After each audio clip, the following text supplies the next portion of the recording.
Hey there, in this video I'm going to show you how to make the potato chip quilt block. Now it's called that because just like potato chips, you can't just stop at one. It's so much fun to make. Now it's perfect to use up your scrap fabric or even your jelly rolls or any fabric for that matter. Let me show you how to make this really fun, quick and addictive quilt block. So the best thing about this block is all our pieces are exactly the same size at 4.5 inches by 2.5 inches. So that means you can use up your scraps, your leftover jelly rolls. You could even just use a jelly roll to make this project. This is actually the perfect project to use a jelly roll. So we need for each block 18 pieces. Now there's so many different ways that we can make up this block to get different patterns. First of all, you could just make yours up completely random. You could decide on a pattern and then repeat that pattern for all the blocks and you'd end up with something looking like this. You can alternate the colors, which is what I'm going to do today, and it will look like this.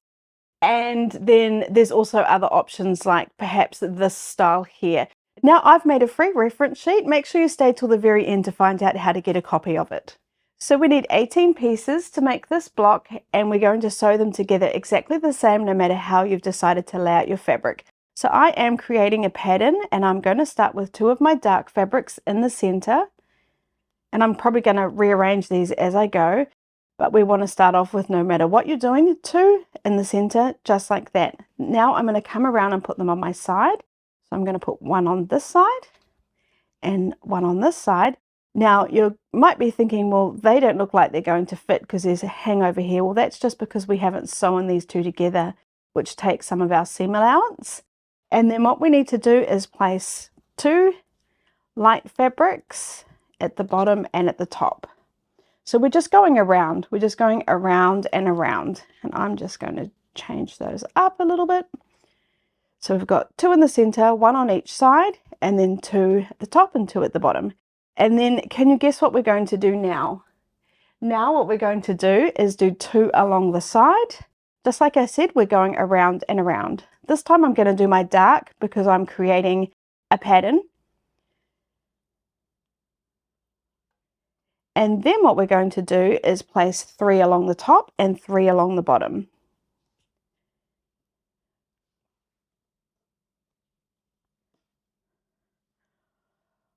I'm a couple short, so I'll just grab those. So 2 more pieces, and then I'm just going to quickly check I'm happy with how they're sitting. So I'm just going to swap them around a little bit until I'm happy. Okay, that looks pretty good to me. So if you wanted to make lots of the same block, you could actually just layer your pieces on top and then batch sew. When we sew these 2 together, we'd batch sew however many we had there in that pile. I hope that makes sense. Now on my reference sheet, I've also got this image here which shows you how they're laid out and then in what order to sew them together, in case you found that a little bit confusing. Now what I'm going to do is I'm going to start off by sewing these 2 pieces together. I'm going to place them right sides together, line up those edges, and then sew along this edge. Today I'm using a Juki DX7 to sew with that Juki Junkies have kindly loaned me, and if you'd like to know more, I'll put a link down below. So I haven't used pins for this step, but by all means use them if you'd like to. I will be using them in the next step.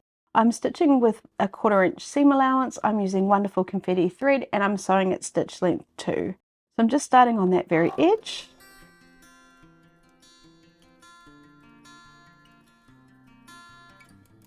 Coming off, cutting my thread, and now I'll press. So I'm just going to set my stitches, which helps the stitches set into the fabric, making them stronger, and our block lay flatter. Then I'm going to push this over, finger press, and it doesn't matter which way we're pressing our seams. Now I do love pressing, and this is just part of the process for me.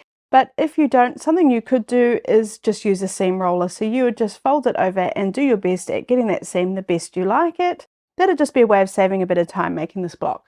So now I'm going to place my piece back in the center there, and we're going to sew these 2 pieces to the piece we just sewed. So I'll take this piece, place it right sides together, line up all those edges, and because we've got a seam underneath, I'm actually going to flip it over. I'd prefer to sew on this side.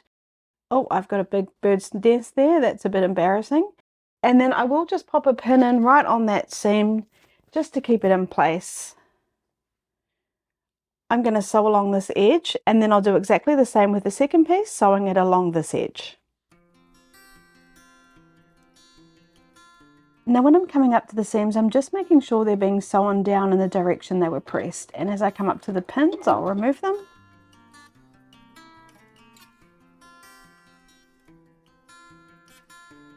Cutting my thread and then sewing on my other piece on the other side.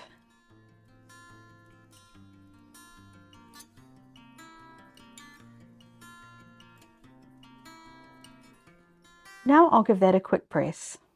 So setting our stitches again, and then what we're going to do is we're going to press our seams towards the outer edge, away from our centerpiece where we've got the seam inside here. So finger pressing and pressing. And I'll do the same on this piece. So placing my piece back down in the center, and you can see it coming together now. Now what we're going to do is sew these two pieces together and these two pieces together. So just like we have been, placing them so the edges line up nicely, and I'll just sew along that edge, and I'll do the same for this set. So lining up these edges, now I've lined them up there, but you can see along here they're not lined up. Now if I sewed that together, it could end up a bit crooked, so I'm just going to straighten that up. I'm not going to worry about pins, but if you'd like to, by all means use pins. And just sewing like we have been.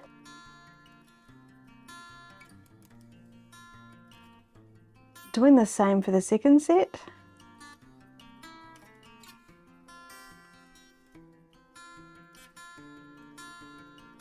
Now I'm just going to press them, and it doesn't matter which way we press the seams. So placing them back down. And now, as you've probably already guessed, we're going to sew these two pieces to our centerpiece.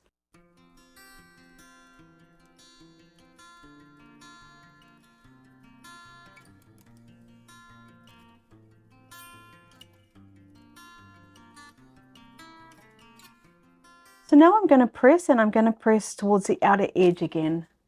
So placing our piece back in the center, and you can see it's really coming together now. So what I'll do is I'll sew these two pieces together, and then I'll attach them to this side.